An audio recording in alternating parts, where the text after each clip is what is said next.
What's up, everybody? We are back. It is Thursday.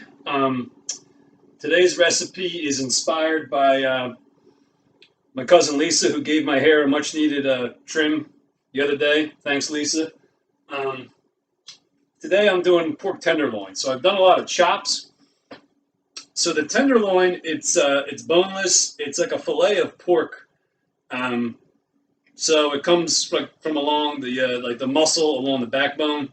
So ideally, the way it's often served is cut into little medallions, little strips. So kind of like you're doing any other kind of roast. After you cook it, let it rest for at least 5 minutes before you cut it, lest the juices run all over. So Lisa's Italian. She agrees with me that holy trinity of olive oil, salt, pepper is the foundation of so many dishes. And she said, Maddie, throw in garlic too.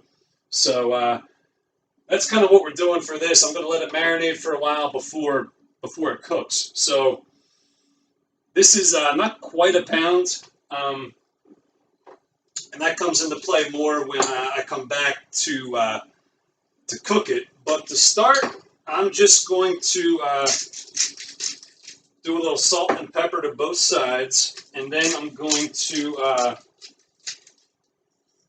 add it to a marinade.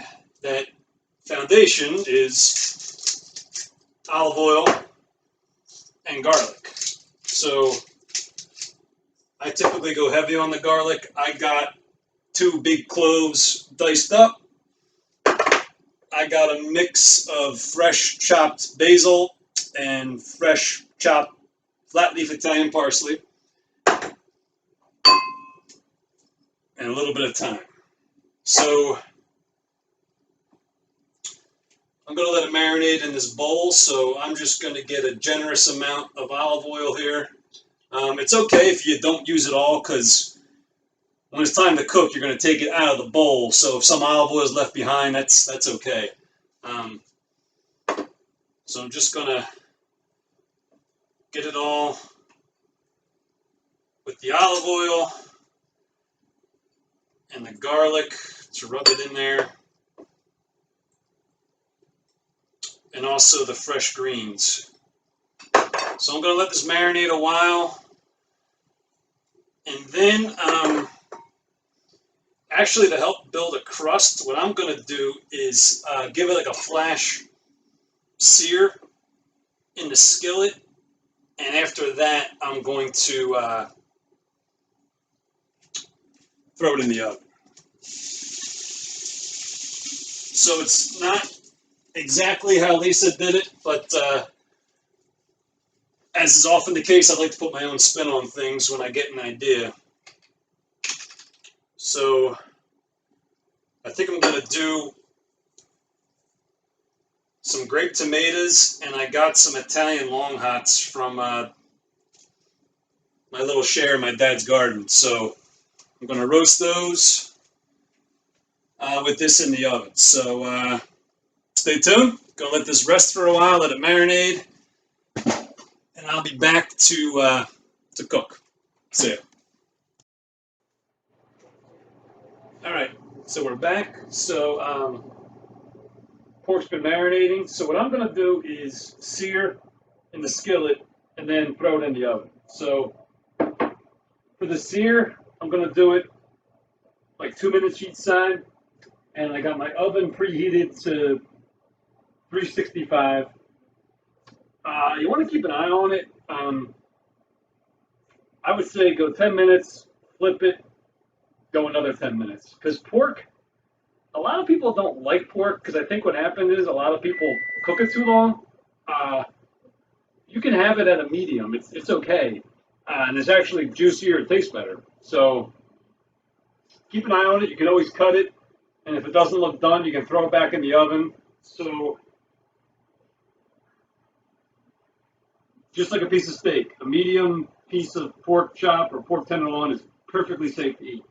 So it's been in my marinade. I'm going to actually scrape some of it off because I don't want it to burn during the sear. But it's got enough of the oil in there and some of the garlic. So just save it in your bowl. And once we throw it into the oven, we'll put all that marinade back on top. And then going along with it, I'm going to put some grape tomatoes on here and some of those Italian long hots. So these bad boys are very hot, but if you're not afraid of the spice, they're incredibly flavorful. So stick around. We'll be back when it's time to throw this in the oven and put it all together. See ya. All right, so you can see we got a good crust on here, but we just got to finish it off in the oven. So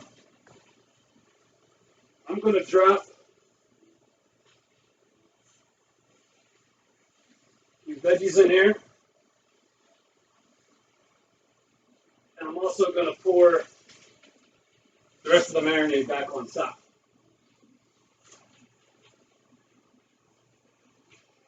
Make sure you get all that garlic and all that greens in there. And be careful of the splatter.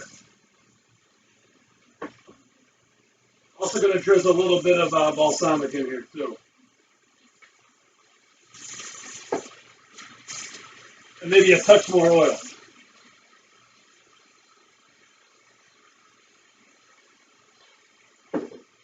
So check it, 10 minutes, flip it, another 10, it probably should be done.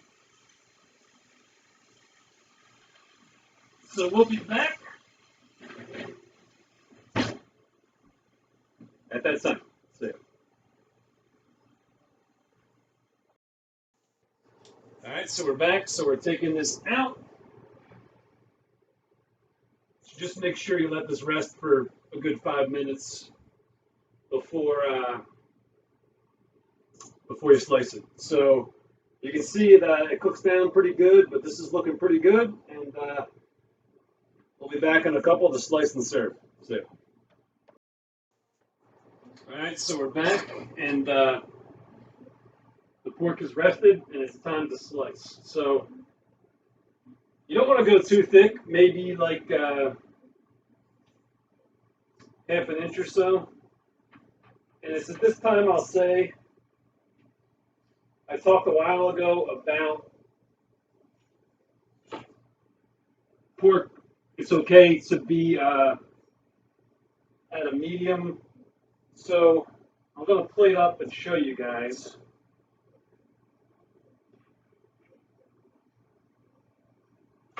Some of this has like a tinge of pink in the middle. Not even, it's like even very slight, you know, it's okay. It's safe. This is what I was talking about earlier. People sometimes are skittish about it and overcook it, and then it becomes dry. So take my word for it. It's perfectly safe. So that's our pork tenderloin with some long hots, grape tomatoes, and a little bit of arugula. So everybody be good. Good to be back. Thank you, Lisa. See you soon.